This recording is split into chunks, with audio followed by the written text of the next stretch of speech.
For anybody who's been watching and listening, they'll be aware that Donald Trump has continued to speak of a new golden age for America. This is not a new phrase. Indeed, it is aeons old and stretches back to prehistory. For the golden age was the realm or the age of Kronos, or the god Saturn. The golden age is said to have been a time of peace, prosperity, harmony, and one which lacked unnecessary human misery. Morality was said to have been inherent in people. Natural law was lived, and man-made laws were not dominant. According to the Greek telling of this age, it was said to be governed by Kronos, or Saturn as he came to be known through Rome. Kronos was the god of time, and it is where we get the word chronology from. The Titan Kronos, or god Saturn, in astrology has many correspondences. He is the ruler of structure, rigidity, and the rule of law. He is also coupled with agriculture, owing to his rulership as the god of time or the lord of time. And Saturn's holiday was celebrated during the festivities and the festival of Saturnalia in Rome, which fell around December, late teens to the 23rd of December. This festival temporarily revived the Golden Age's spirit through feasting, role reversals, where slaves and masters switched roles and places, and gift-giving, symbolizing equality and abundance. Modern days, we have Father Christmas. We have other allusions to this in Old Father Time and Grandfather clocks. So old age, wisdom, hoary with wisdom and experience.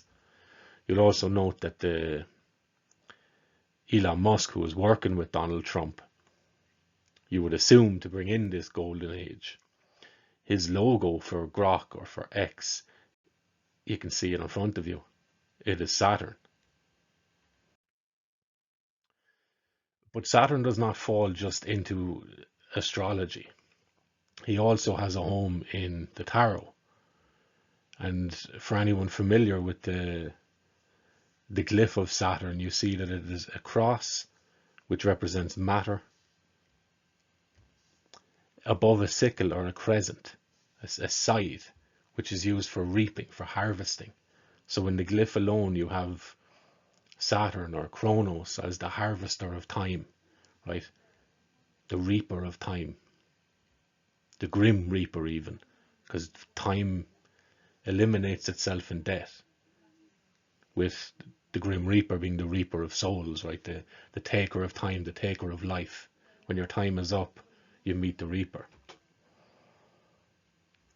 So the rulership involved in Saturn is traditionally in Capricorn, which is an earth symbol, and is co-ruled by Aquarius, which is interesting because we're said to be entering into the age of Aquarius now. And Aquarius is a fixed air sign. And air is intellect, so an age of thinking, an age of innovation, an age of reassessing the way we're looking at things. Saturn governs structure, discipline, and ambition in the world of the world of matter. Saturn is the lord of time, as we said, linked to Kronos and to Saturn in Rome. He was the Titan who ruled the Golden Age. It represented inevitability, aging, and the cycles of life, the cycles of time. For anyone who is saying it may be just a coincidence that Trump has used this phrase, I would point you to Elon Musk's logo. In addition to Trump speaking of scrapping the daylight saving hours, right? It seems like a bit of trivia until you realize that he's asserting himself as the arbiter of time here. He's establishing himself as Kronos, the old grandfather who's willing to bring back in the rigidity of natural law, right? Trump also says that he is the president for law and order, right? So there's another correspondence there. He is the lord of restriction and discipline. Known as the taskmaster, Saturn imposes boundaries, tests endurance, and demands responsibility in the world of matter. What you reap, you sow, sort of a thing.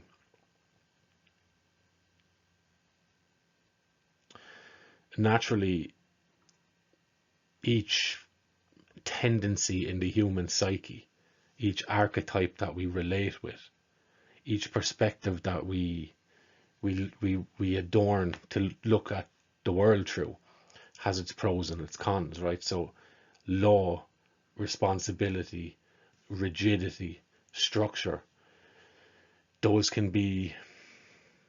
Freedom does not exist without boundaries. It needs its opposite in order to bounce off, the yin and the yang.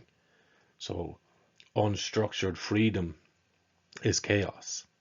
Structured freedom is creativity, it is discipline, it is intention, it is goal oriented. But too much structure can cripple a thing. If you hold a butterfly too tight, you'll kill it.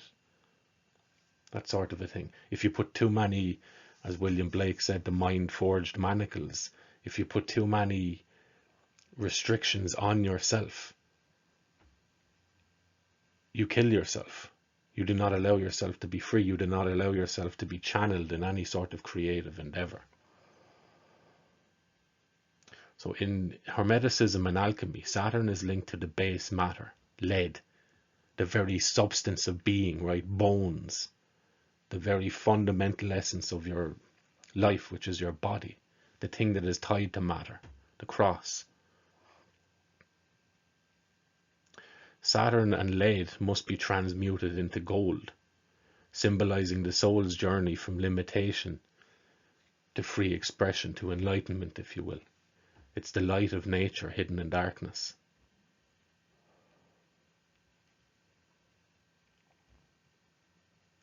So is this golden age going to be one of total domination of the individual?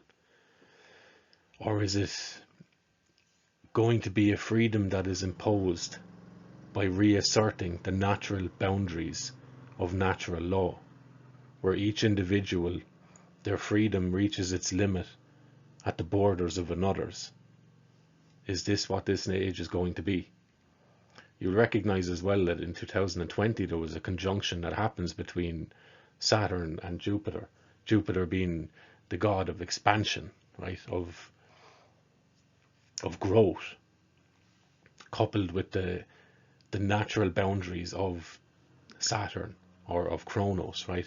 The limits of your time in this life. Your body will only exist for so long. So how are you going to orient that? How are you going to structure your freedom in this world in order to achieve an old age, to end up being a grandfather of wisdom, a grandfather who has mastered his matter, mastered the world, who has developed a self-nourishing relationship with his own body, with his own bones, in order to express himself freely without trespassing anyone else's boundaries? Is this the age that we are now in? It certainly seems to be that way.